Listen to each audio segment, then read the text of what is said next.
सह्याद्रीच्या उंच शिखरांवर उगवणारा सूर्य, धगधगणारे ढोल, ताशे आणि इतिहासाच्या पानांतून झिरपणारा एक आवाज। आज आपण जात आहोत त्या महान योद्ध्याच्या जन्मपूर्व काळात, छत्रपती शिवाजी महाराजांच्या अद्भुत इतिहासात। जगाचा चेहरा बदलणारा राजा, अन्यायाविरुद्ध उभा राहणारा सत्वशील योद्धा शिवाजी महाराज। पण हा तेजस्वी योद्धा घडण्यासाठी किती पिढ्यांनी मेहनत घेतली, याच प्रवासाला आज सुरुवात होते। महाराष्ट्राच्या युद्ध परंपरेत भोसले घराणं हे एक तेजस्वी नाव। जमीनदार, योद्धे आणि स्थानिक प्रशासक या घराण्याचा इतिहास अनेक पिढ्यांपासून लढण्याचाच होता। याच घराण्यातून पुढे जन्माला आला शिवबाचा पाया घालणारा एक योद्धा मालोजी भोसले। धैर्य, निष्ठा आणि पराक्रम यांचे मूर्तिमंत रूप। मलिक अंबर यांच्या सेनेत काम करताना मालोजींनी रणांगणावर आपली छाप पाडली। त्यांच्या पराक्रमामुळे भोसले घराण्याला नवी ओळख, नवी प्रतिष्ठा मिळाली। त्या काळात दख्खन ही फक्त भूमी नव्हती, ती रणभूमी होती। निजामशाही, आदिलशाही आणि मुघल साम्राज्य या तिन्ही सल्तनती सतत एकमेकांशी संघर्ष करत होत्या। या राजकीय गोंधळातच मराठ्यांनी स्वतःचा प्रभाव वाढवायला सुरुवात केली। या दख्खनी संघर्षात उदयाला आले शहाजी राजे भोसले।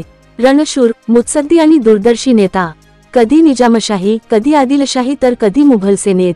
शहाजी राजेंनी आपल्या बुद्धीने आणि शौर्याने सर्वांना प्रभावित केले। याच कारकिर्दीने मराठा सामर्थ्याचा पाया अधिक मजबूत केला।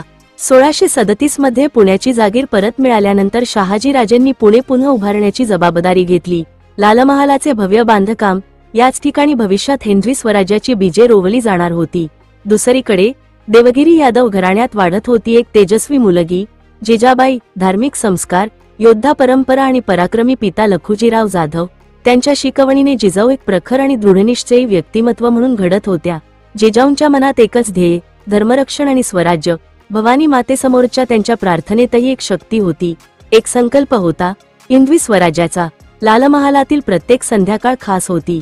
जिजाबाई शिवबांना रामायण, महाभारताच्या कथा सांगत, न्याय, कर्तव्य, पराक्रम यांचे धडे देत, मातेशी संवाद आणि मुलाच्या हृदयात स्वराज्याची पहिली ठिणगी। ही होती दख्खनची राजकीय अवस्था। तीन मोठी साम्राज्य एकमेकांविरुद्ध उभी, मराठ्यांवर त्यांचा दबाव, कर, जबरदस्ती आणि अत्याचार।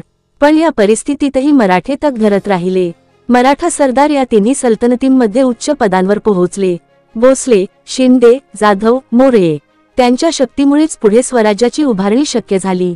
महाराष्ट्राची सामान्य जनता, शेतकरी, गावकऱ्यांचे जीवन, पाटील, देशमुखांची व्यवस्था या भूमीत साधेपणा, मेहनत आणि निष्ठा यांना सर्वात मोठे स्थान होते। संतांची भक्ती, ज्ञानेश्वर, नामदेव, एकनाथ, तुकाराम त्यांच्या अभंगांनी लोकांच्या मनात स्वाभिमान पेटवला। देव आणि माणूस समान, भक्तीचे हे विचार स्वराज्याची प्रेरणा बनले। आणि या सर्व वादळांच्या, संघर्षांच्या आणि स्वप्नांच्या मध्यभागी उभा होता एक किल्ला, शिवनेरी, कणखर, सुरक्षित आणि भव्य। 19 फेब्रुवारी 1630 त्या दिवशी शिवनेरीच्या किल्ल्यावर एक तेजस्वी जन्म झाला।